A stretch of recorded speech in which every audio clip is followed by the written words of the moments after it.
స్వాతంత్ర పోరాటం కంటే ముందే ఈ యూనివర్సిటీ వచ్చింది.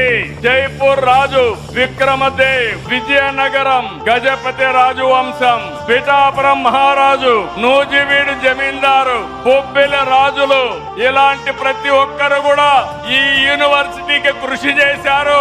అది విన్నప్పుడు నాకు చాలా ఆనందం కలుగుతుంది. వాళ్ళందరినీ మనం స్మరించుకోవడం మన ధర్మం, మన బాధ్యత. తొలి వైస్ ఛాన్సలర్ కట్టమంచి రామలింగారెడ్డి గారు బలమైన పునాదులేశాడు. 100 సంవత్సరాలు అతిథిగా నేను వచ్చాను. ఆయన కూడా చిత్తూరు జిల్లా వాసి.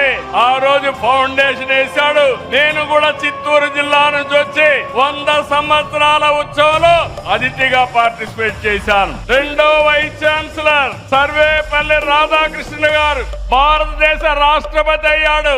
ఈ రోజు మన ఉపరాష్ట్రపతి సిపి రాధాకృష్ణ గారు, వాళ్ళ తండ్రి గారు సర్వేపల్లి రాధాకృష్ణ గారికి అభిమాని.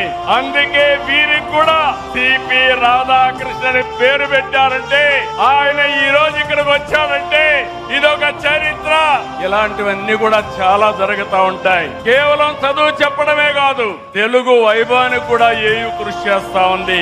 విద్య సాహిత్య రంగాల్లో ప్రముఖుల్ని కళా ప్రపూర్ణ అవార్డుతో గౌరవించారు. ప్రపంచంలోనే ఎంతో మంది నాయకుల్ని తయారు చేసినటువంటి స్థలం ఏ యూనివర్సిటీ గడ్డ.